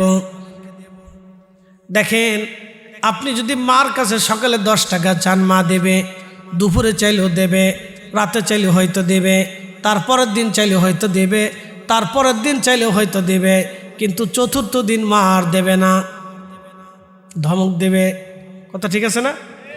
কলিজার টুকরা সন্তান যদি ঘন ঘন আপনার কাছে কিছু চায় আপনি বেজার হয়ে যাবেন, কিন্তু একজন বেজার হয় না। নবী বলেন উম্মতরে মানলাম ইয়াসালিল্লাহ ফারগাব ইলাইহি, তুমি এমন একজন রবের গোলাম, তুমি একজন মালিকের গোলাম, আল্লাহ তোমারে গোলাম বানাইছে। তুমি যত চাবা তত আল্লাহ খুশি হয়, যত না চাবা তত আল্লাহ বেজার হয়ে যায়। তুমি যত চাবা তত আল্লাহ খুশি, যত চাবা না তত বেজার। মানলাম ইয়াসালিল্লাহ ফারগাব ইলাইহি, যে আল্লাহর কাছে চাই না আল্লাহ তার উপরে বেজার হয়। যত বেশি চাবেন তত বেশি পাবেন, যত বেশি চাবেন তত বেশি পাবেন, যত বেশি চাবেন তত বেশি পাবেন। যারা এই দোয়া বন্ধ করতেছে মূলত তারা শয়তানের দালালি করতেছে। যারা বলেন ঠিক কিনা, হাত উঁচু করে বলেন ঠিক কিনা। তাদের সাথে আমাদের সুন্নিদের কোনো সম্পর্ক হতে পারে না। কত বড় ভ্রান্ত মতবাদ নিয়ে তারা পৃথিবীতে আসছে মুসলমানদেরকে ধ্বংস করার জন্য। আপনি জানেন কোন ইবাদত কবুল হবে আমরা কি বলতে পারি? বলতে পারি না। সহিহ বুখারীতে আসছে এক পতিতা নারী। পতিতা নারী তো বুঝছেন, যে নারী টাকার বিনিময়ে দেহ ব্যবসা করে। আপনাদেরকে যদি বলি বাবাজি একটা মেয়ে আছে খুব পরমা সুন্দরী, চমৎকার সুন্দর, সে ব্যবহারও সুন্দর, এই কথাবার্তাও সুন্দর, লেখাপড়াও সুন্দর, চেহারাও সুন্দর, বংশও সুন্দর, বলে মেয়ে কি করে? বলে মেয়ে টাকার বিনিময়ে দেহ ব্যবসা করে। কোনো বাবা কি তার ছেলের জন্য এই মেয়ে ঘরে বিয়ে করাতে আনবে? কেউ আনবে না, কেউ আনবে না। যেই বেটা মদ খায়, পতিতার ব্যবসা করে, সেও কবছে না আমার ছেলের জন্য আমি এই মেয়ে আনবো না। যে বেটা নিজে পতিতার ব্যবসা করে সেও আনবে না। তাহলে পতিতা নারীরা সমাজের নিকৃষ্ট লোক, এটা আমরা ধরে নেই, কিন্তু এই সমাজ তাদেরকে পতিতা বানাইছে, এটা কিন্তু মানতে হবে। এই রাষ্ট্র তাদেরকে পতিতা বানাইছে। বলে হুজুর কারণ রাষ্ট্র যদি ইচ্ছা করতে আমরা পতিতা নিবৃত্ত করে তাদের কর্মসংস্থান করে তাদের একটা সুন্দর জীবনের ব্যবস্থা করে দেব, রাষ্ট্র পারত, কিন্তু রাষ্ট্র করে না। এই সমাজ যদি ইচ্ছা করতো যে আমরা পতিতা হতে দেব না, এই ছোট ছোট বাচ্চা যেগুলি মেয়েরা অপহরণ হয়, এই মেয়েদেরকে তারা এইগুলি ব্যবহার করে। কোনো মেয়েরা টাকার জন্যে এই কুপথে অপথে তারা চলে যায়। কোনো মেয়েরা বাড়ি থেকে বিচ্ছিন্ন হয়ে যাইয়া এই সমস্ত খারাপ মানুষের নজরে পড়িয়া বাধ্য হইয়া তারা পতিতার বৃত্তিকার কারণ করে। আল্লাহ তাদেরকে হেফাজত করুক। এই সমাজ তাদেরকে পতিতা বানাইছে। এই রাষ্ট্র ইচ্ছা করলে পতিতা বৃত্তি বন্ধ করে দিতে পারে, কিন্তু রাষ্ট্র করবে না। প্রিয় উপস্থিতি, মনোযোগ দিবেন। পতিতা নারী কাস্টমারের জন্য রাস্তার পাশে দাঁড়ানো। আরবের অবস্থা তো জানেন, প্রচণ্ড গরম পড়লে এতটাই শুষ্ক আবহাওয়া। গরম শুধু গরম না, আবহাওয়াটা এত শুষ্ক, আপনার নাক দিয়ে জবান দিয়ে যখন আবহাওয়া আপনি শুষ্কটা টানবেন, নিঃশ্বাস যখন নিবেন, তখন এই নিঃশ্বাসের সাথে সাথে আপনার কলিজা পর্যন্ত শুকায় যাবে, জিহ্বা শুকায় যাবে, জিহ্বা শুকায় যাবে। আমি আগে বুঝতাম না, আমি এবছর হজে যাওয়ার পরে বুঝছি, বাপরে বাপ কি কঠিন রুক্ষ আবহাওয়া। আরাফা থেকে যখন হাইটে মুজদালিফায় আসলাম, তখন বুঝছি জ্বালাকারে কয়। একটার পর একটা পানি পান করছি, তারপর কলিজা শুকাই যায়। মুজদালিফা থেকে মিনা প্রান্তরে হাইটিয়া জমারাতে আসছি। এই হাঁটা শুরু হইল, 30 কিলোমিটার হাঁটছি। আরাফা থেকে মুজদালিফা, মুজদালিফা থেকে মিনা হয়ে জমারাত। শয়তানরে পাথর মেরিয়া হাঁটতে হাঁটতে হেরেমে আসছি। হেরেমে আইসে তাওয়াফ করছি। তাওয়াফ করার পরে সাই করছি। সাই করিয়া হোটেলে আসার আগে হাগে হালাল হয়েছি, মাথার চুল ফেলাইছি। চুল ফেলাইয়া হালাল হইয়া তারপরে আইসে হোটেলে ঢুকছি, এহরামের কাপড় ছাড়ছি। খুব মনোযোগ দিবেন হাজিরিন। এই সময় পর্যন্ত কত লিটার পানি আমার পেটের মধ্যে গেছে আমি জানি না। একটার পর একটা খাইছি, একটার পর একটা খাইছি। তাও গরম পানি না, ঠান্ডা পানি একটার পর একটা খাইছি। প্রচুর ঠান্ডা পানি খাওয়ার কারণে আমার একেবারে পরিপূর্ণ ঠান্ডা লেগে গেল, দম ছাড়তে পারিনি, এত কঠিন অবস্থা। বন্ধু মনোযোগ দিবেন, সেই দিন বুঝেছি আরবের শুষ্ক আবহাওয়া কত মারাত্মক। কুকুর পানির তৃষ্ণায় হাঁপাইতেছে, জিহ্বা বের করে হাঁপায় হাঁপায় যাচ্ছে। পানির জন্য কুকুরটা পাগল পারা হয়ে গেছে। পতিতা নারীর মনে মায়া লাগলো, আরে একটা আল্লাহ সৃষ্টি কুকুর আজকে পানির তৃষ্ণায় মারা যাবে, তা হতে পারে না। এই পতিতা নারী তার পায়ের মোজা খুলল, মোজাটা চামড়া দিয়ে বানানো ছিল। পায়ের মোজা খুলিয়া রশি বেঁধে কুয়ার ভিতরে নামাইয়া কুয়ার ভিতর থেকে পানি উঠাইয়া এই পতিতা নারী কুত্তারে পানি পান করাইল। কুকুরকে পানি পান করানোর কারণে আমার আল্লাহ পাক খুশি হইয়া নবী বললেন, সহিহ বুখারীর কিতাবুল আম্বিয়াতে আল্লাহর নবী বললেন, আমার রব ওই পতিতা নারী সারা জীবনের জেনার গুণ আল্লাহ মাফ করে দিলেন। একবার জোরে বলা যাবে কে মারহাবা। দয়াকার, মাফ করে কে? তা আমরা মুনাজাতে মাফ চাইলে মাফ করবে কে? পতিতা নারী কুত্তারে পানি খাওয়ায় যদি মাপ পাইতে পারে, তাহলে আমরা আল্লাহর কাছে কান্দে কি মাপ পাইতে পারি না? তাহলে এই দুয়া যারা বন্ধ করতেছে সবকটা শয়তানের দালাল। আসতে বলেন কেন? জোরে বলেন, জোরে জোরে। কোনো সন্দেহ নাই।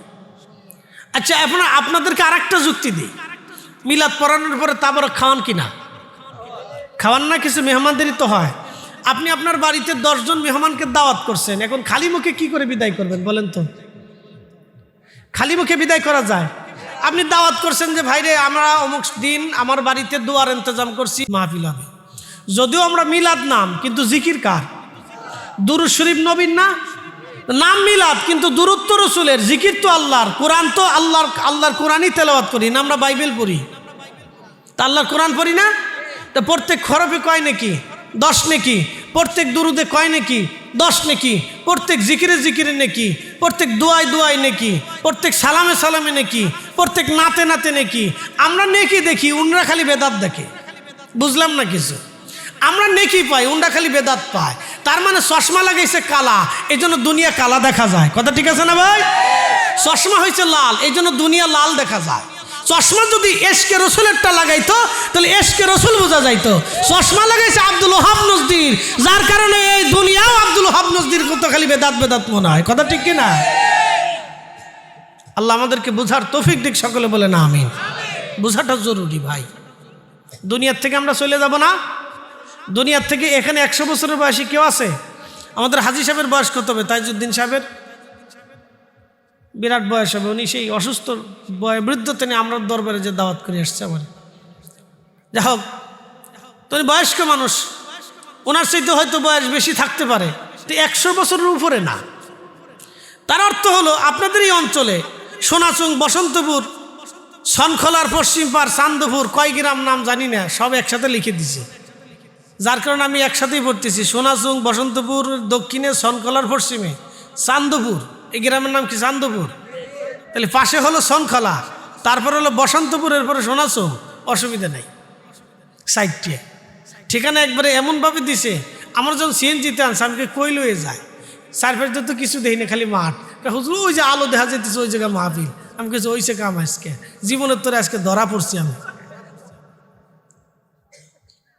গত বছর ইন্ডিয়া গেছি মাহফিলে, সে ইন্ডিয়ার এই জানুয়ারি 7 তারিখে, 5-6 তারিখে ঢুকছি, 7-8 তারিখে ইন্ডিয়ার আসামে মাহফিলে গেছি। গুয়াহাটি বিমানবন্দর থেকে, বিমান থেকে নাইমে আমার গাড়িতে উঠেছে একটা জিপে, ওটাই নিতে নিতে নিতে নিতে নিতে নিতে ব্রহ্মপুত্র সরে নিয়ে নামাইছে। বিরাট বড় নদী, যমুনার, আমরা যে যমুনা ভারতের ভিতর হলো ব্রহ্মপুত্র কয়, আর বাংলাদেশ আসলে হলো যমুনা, ভারতের অংশ হলো ব্রহ্মপুত্র। তো এই ব্রহ্মপুত্র নদীতে নামাইছে, বুঝতেছেন, সরের ভিতরে, আর সামনে যাই দেখে পানি।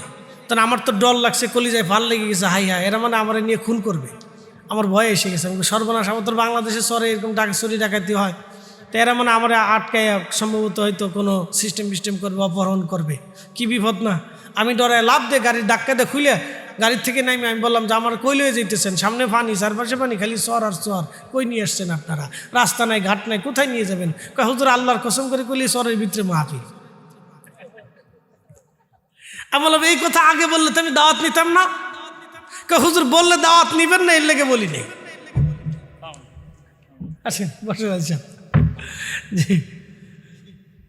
তো যাই হোক, এই চরের ভিতরে গেছি, যাইয়ে বাপরে বাপ, যাই হাজার হাজার মানুষ, নারী পুরুষ মাহফিল শুনতেছে। কোথার থেকে আসছে? নৌকা মৌকা ভাড়া করে দুনিয়ার মানুষ এসেছে, খুব গরিব মানুষ আর কি, খুব দরিদ্র। তো যাই হোক, তো আল্লাহ কবুল করছেন, এই জন্য আসছে। আমার এখানে আল্লাহ নসিবে ছিল, এই জন্য আসা হয়েছে। নসিবে না থাকলে আসার কোনো সুযোগ ছিল না, আল্লাহ নসিব করছেন, সেই জন্য আসছে। তো খুব মনোযোগ দিন, আমরা মাটির নিচে চলে যাব। 100 বছর আগে যারা দুনিয়াতে ছিলেন, 100 বছর আগে যারা ছিলেন, তারা সব মাটির নিচে চলে গেছে। বাকি 100 বছর পরে আমরাও মাটির নিচে চলে যাব। কথা ঠিক আছে না ভাই? আমাদের রব কয়জন? আমরা হাত পাতবো কয়জনের কাছে? না আমাদের কোনো ভিন্ন রব আছে?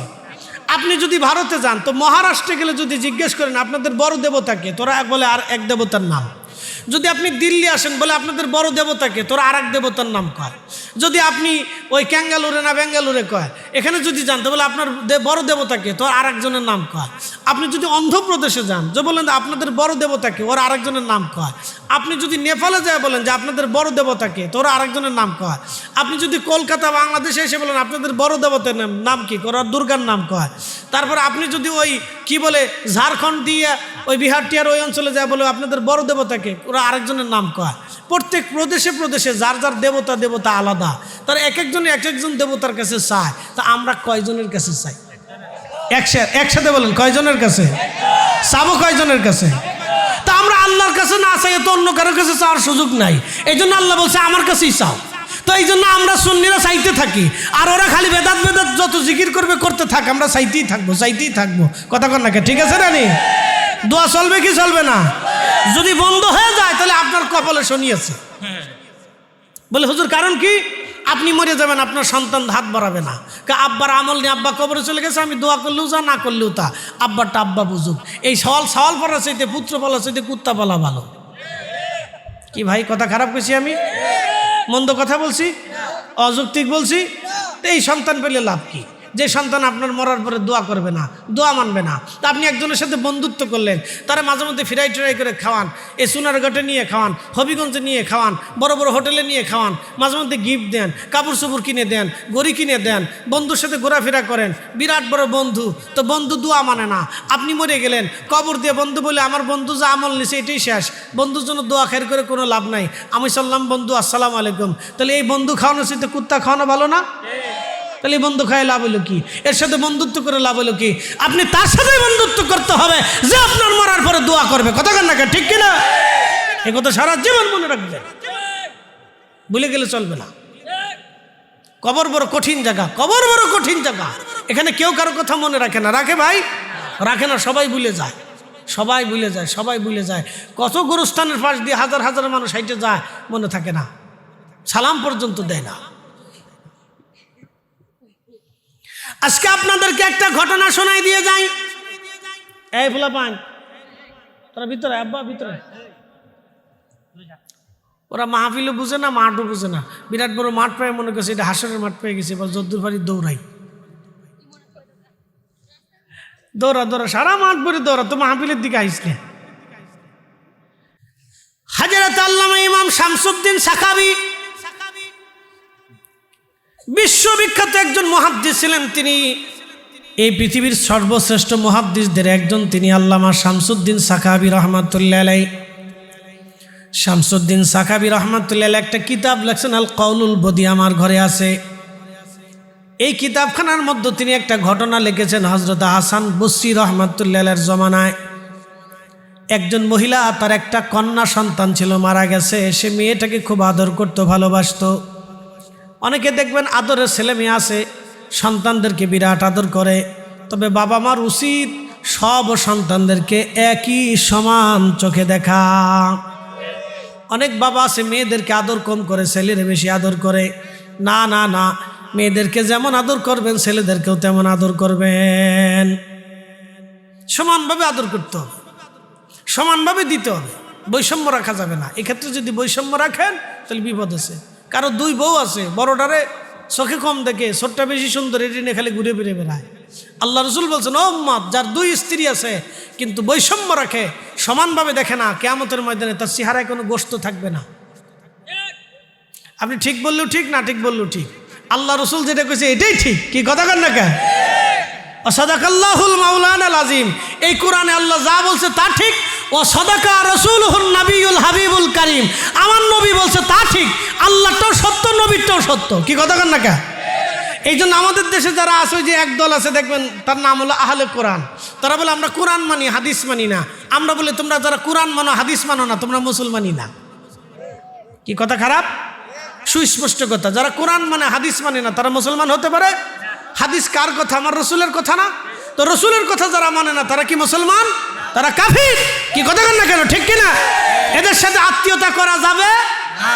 কাদিয়ানি, কাদিয়ানি কারা? তারা বলে আল্লাহ মানি, রসুল মানি, খোদা মানি, কবর মানি, হাসর মানি, কোরআন মানি, সব মানি, কিন্তু নবী, আখিরি নবী মানি না। বলেন আমাদের নবীর পরে আর কোনো নবী আছে? তো যারা নবীরা আখিরি নবী মানে না, তারা কি মুসলমান? তারা কাফির। ওই জন্য তাদের সাথে লেনদেন, আত্মীয়তা করা যাবে, তাদের সাথে আমাদের কোনো ঘর সংসার হবে না। হিন্দুদের সাথে কি আমাদের ঘর সংসার হয়, আত্মীয়তা হয়? তারাও মানুষ, আমরাও মানুষ, তারাও খায়, আমরাও খাই, তারাও ঘুমায়, আমরাও ঘুমাই, তাদের রক্ত লাল, আমরাও রক্ত লাল, তারাও যে মানুষ, আমরাও সেই মানুষ, তাদের চুল আছে, দাঁড়িয়ে আছে, আমরাও চুল দাঁড়িয়ে আছে, তারা যে পোশাক পরে, আমরা সেই পোশাক পরি, তারা যে শাকসবজি খায়, আমরা ওটাই খাই, তারা যে ফলমূল খায়, ওটা আমরাও খাই, তারা ভাত রুটি খায়, আমরাও খাই। তো তফাৎ কি? তাদের বিশ্বাসের সাথে আমাদের বিশ্বাসের মিল নাই। বুঝে গেছে? যার কারণে তাদের সাথে আমাদের আত্মীয়তা হয় না।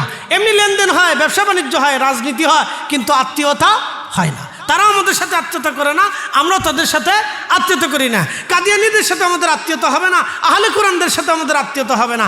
আর একদল নতুন বেরিয়েছে, নাম দিচ্ছে আহলে হাদিস। তারা বলে রসুলের আব্বা আম্মা দুইজন কাফের।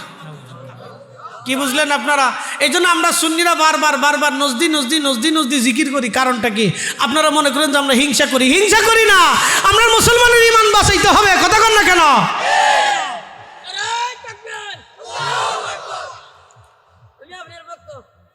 আমার বক্ত কে বক্ত কিঠে আছে? ভালো যাওয়ার সময় আমারও ব্যাগটা ধরে লয়ে যাস, ওই ক্যামেরা ট্যামেরা লয়ে যাস নাকি? আগে দিস, ঠিক আছে, লাইট দিয়ে আগে দিস, আর ফলাইস না কিন্তু, সাবধান। ভক্ত এরকম ভক্ত সারা দেশেরই তো আমার পরে বিক্রি করে খাওয়া লাগবে দেখতেছি। ভক্ত মারাত্মক ভক্ত, ঠিক আছে, যা তো দেবো না, দেবো না, দেবো না, দেবো না, অসুবিধা নেই। খালি কি আমার ভক্ত না আরো অন্য কারো ভক্ত? আর ভক্ত আছে না? হ্যাঁ, ঠিক আছে, ঠিক আছে। আল্লাহ দুনিয়াতে কত কোয়ালিটির মানুষ বানাইছে। তাহলে সব মাহফিলই যাস না, সবার কাছে 100 টাকা করে, বেশি নিস না? 100, আচ্ছা ঠিক আছে। যাক, আলহামদুলিল্লাহ, আল্লাহ কবুল করুক, বলে না আমিন। হাজরাতে হাসান বসরি রাহমাতুল্লাহ আলাইহি বলতেছেন, আল্লামা ইমাম সাকাবি লেখেন, হাসান বসরির কাছে মহিলাটা আসছে, সন্ধ্যার সময় এসে বলল, হুজুর আমি একটা বিপদ নিয়ে আসছি। বলে কি বিপদ বলেন? বলে আমার মেয়েটা মারা গেছে, সকালবেলা জোহরের পরে তার জানাজা দাফন কাফন হয়েছে, কবরস্থ করে আমি আপনার কাছে আসছি, দয়া করে আপনি বলে দেন আমার মেয়েটা জান্নাতি নাকি জাহান্নামী।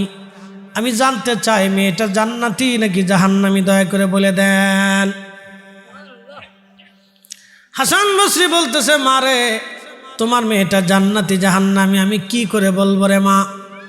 বলতেছে, হুজুর আমার মেয়েটাকে আমি বড্ড ভালোবাসি, আদর করি, আপনি দয়া করে বলে দেন কি করে আমি জানতে পারবো আমার মেয়েটাকে আমি জান্নাতি নাকি জাহান্নামী দেখব।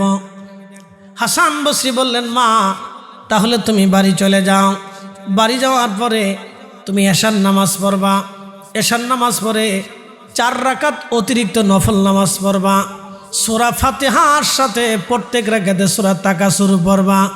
আল্লাহাকুমুত তাকাসুরু হাত্তা যুরতুমুল মাকাবির কাল্লা সাউফা তা'লামুনা সুম্মা কাল্লা সাউফা তা'লামুন কাল্লা লাউ তা'লামুনা ইলমাল ইয়াকিন লাতারাবুন্নাল জাহিমা সুম্মা লাতারাবুন্নাহা আইনাল ইয়াকিন সুম্মা লাতুসআলুন্না ইয়াওমাইযিন আনিন নাঈম।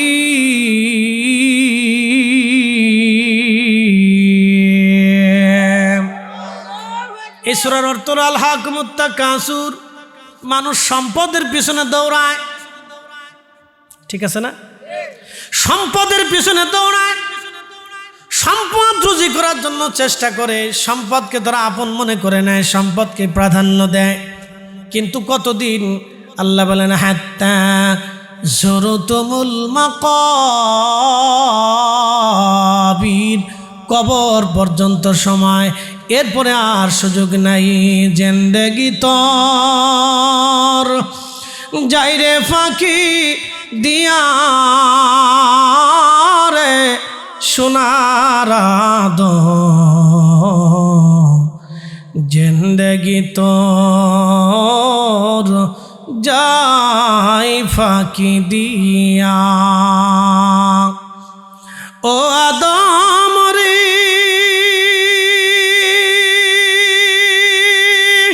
পাক ধরিয়া গেছে দাড়ি, দন্ত মাসে গোটা চারি, সমন জারি গিয়াছে করিয়া রে সোনার জিন্দেগি তোর যাই ফাঁকি দিয়া। আল্লাহুম্মা সাল্লি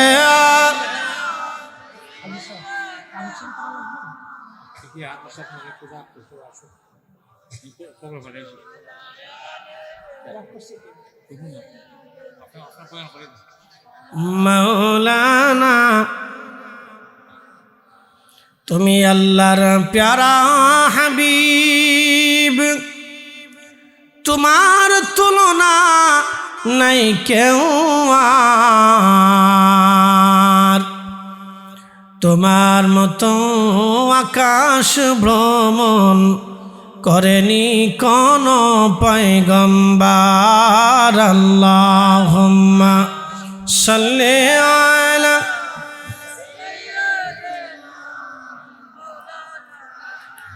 মুহাম্মদ ওয়া আলা আলি সাইয়্যিদিনা।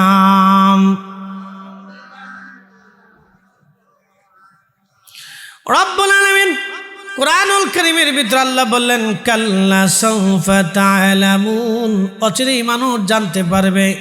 সুম্মা কাল্লা সাউফা তা'লামুন, অথবা অচিরেই মানুষ জানতে পারবে। কাল্লা লাউ তা'লামুনা ইলমাল ইয়াকিন, অচিরেই তারা দুই চোখ দিয়ে দেখতে পারবে, বুঝতে পারবে।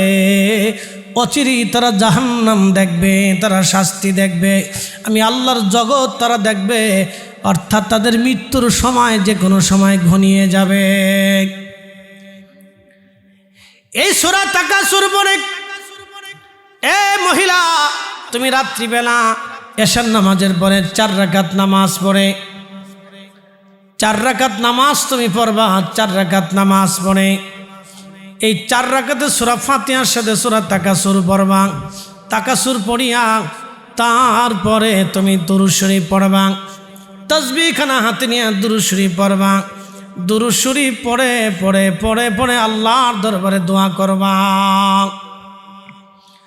আল্লাহর দরবারে দোয়া করার পরে রব্বুল আলামিন তোমাকে বলে দিবে তোমার মেয়েটা জান্নাতি নাকি জাহান্নামী। আচ্ছা আসেন, খুব তাড়াতাড়ি আসেন। বেশি রাতে কি আসেন? ঠিক আছে, ঠিক আছে, থাকলে থাক, সময় মতো নিয়ে এসো। আচ্ছা যাক, আলহামদুলিল্লাহ। 4 রাকাত নামাজ পড়ে দুরূদ শরীফ পড়তে থাক। তো পড়তে পড়তে যখন ঘুমাবা তখন আল্লাহ তোমার স্বপ্নে দেখাই দিবে তোমার মেয়েটা জান্নাতে নাকি জাহান্নামী। একসাথে বলেন সুবহানাল্লাহ। কোন সূরা? তাকাসুর। ফাতিহার পরে সূরা তাকাসুর 4 রাকাতে পড়তে হবে। সূরা ফাতিহার পরে সূরা তাকাসুর 4 রাকাতেই পড়তে হবে। সূরা ফাতিহার পরে সূরা তাকাসুর 4 রাকাতে পড়তে হবে। এরপরে তসবিহ হাতে নিয়ে দুরূদ পড়া লাগবে, দুরূদ শরীফ। এবার বুঝে নেন দুরূদের পাওয়ার কত। একবার জোরে বলা যাবে কি মারহাবা। নবীর দরদ পর দিলে দিলে তোমরা, নবীর দরদ পর দিলে দিলে হৃদয় খুলে, নবীর দরদ পর দিলে দিলে তোমরা, নবীর দরদ পর দিলে দিলে হৃদয় খুলে, নবীর দরদ পর দিলে দিলে। গর্বে রাসূল দিওয়ানা টের পাইলেন না, মায়া মেনা খবর দিল জিবরাইল আমিনে, হায় হায় খবর দিল জিবরাইল আমিনে, রাইখো মনে নবীর দরদ পর দিলে দিলে তোমরা, নবীর দরদ পর দিলে দিলে হৃদয় খুলে, নবীর দরদ পর। আল্লাহর ওলি হযরতে হাসান বসরি রাহমাতুল্লাহর কথা শুনে মহিলা চলে গেলেন বাড়ি। রাত্রিবেলা এশার নামাজ পড়ে 4 রাকাত নফল নামাজ পড়লেন সূরা ফাতিহার সাথে তাকাসুর দিয়ে।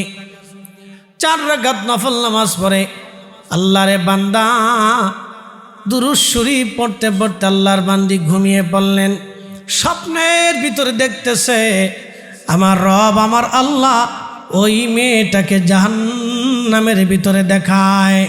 মেয়েটা কাঁদতেছিল আর বলতেছিল, মা আমি জাহান্নামের কঠিন লেলিহান শিখার ভিতরে জ্বলতেছি, মা জাহান্নামের কঠিন লেলিহান শিখার মধ্যে জ্বলতেছি। মেয়েটা খুব করে কাঁদতেছে, ও মা আমি জাহান্নামের কঠিন লেলিহান শিখার মধ্যে কাঁদতেছি, মা আমারে আপনি উদ্ধার করার চেষ্টা করেন, আমি বিপদের মধ্যে পড়ে গেছি। এই স্বপ্ন দেখার পরে মহিলা পাগল জড়িয়ে গেছে। দেখেন আগের যুগের নারীরা নামাজ ছাড়তো না, পর্দা ছাড়তো না, বেপর্দায় চলতো না। আগের যুগের নারীরা নামাজ ছাড়তো না। এদেশের বর্তমানে বহু মেয়ে আছে 6 মাসেও একবার ওযু করে না, 6 মাসে ওযু করে না। নামাজ তো দূরের কথা, 6 মাসে ওযু করে না, এরকম বহু মেয়ে আছে। খালি সাজন্য গুজন্য করে, ওযু করে না। বহু মেয়ে আছে বাংলাদেশে, লক্ষ লক্ষ নারী আছে 6 মাসে ওযু করে না, নামাজ তো পড়েই না, ওযু করে না, শুধু প্রসাদনী মাকে সাজগজ্জা করে। সেই দিনের মেয়েরা পর্দা করত, নামাজ পড়তো, তারাও জাহান্নামের ভিতরে আটকা পড়ে গেল। মহিলা কান্দে আর বলে, হুজুর উপায় কি? হাসান বসরি ডাক দে বলেন, মারে তুমি তোমার মেয়ের নামে বেশি বেশি দোয়া করো এবং সদকা করো, দেখো রব্বুল আলামিন মাফ করে কিনা। হাসান বসরি এই কথা বলার পরে মহিলা চলে গেলেন। মহিলা চলে যাওয়ার পরে মহিলা যখন চলে গেলেন, পরের দিন রাত্রিবেলা হাসান বসরি রহমাতুল্লাহ ঘুমিয়েছেন। স্বপ্নের ঘরে দেখতেছেন জান্নাতের উচ্চ মাকামে একটা মেয়ে জান্নাতের ঝর্ণার পাশ দিয়ে, নদীর পাশ দিয়ে জান্নাতের পল্লে পল্লে প্রাসাদের সামনে ঘোরাফেরা করতেছে হাসি খুশি। সুন্দর জান্নাতি পোশাক পরে সে হাঁটাহাঁটি করে। হাসান বসরি জিজ্ঞেস করলেন, এই মেয়ে তুমি কে? তোমার পরিচয় কি? জান্নাতের উচ্চ মাকামে তুমি কি করো? মেয়েটা বলতেছিল, হুজুর আপনি আমারে চিনেন নাই, আমার মাগফিরাতের জন্যে আমার মা আপনার কাছে গিয়েছিল, আমার হালতের কথা জানার জন্য গিয়েছিল। আপনি একটা তার জন্য একটা আমল আপনি বাতলাই দিয়েছিলেন, এই আমলের কারণে আজকে এই আমল বাতলিয়ে দিয়েছিলেন। আমার মা ওই আমলটা দিয়ে আমারে দেখেছিল আমি জান্নাতি নাকি জাহান্নামি।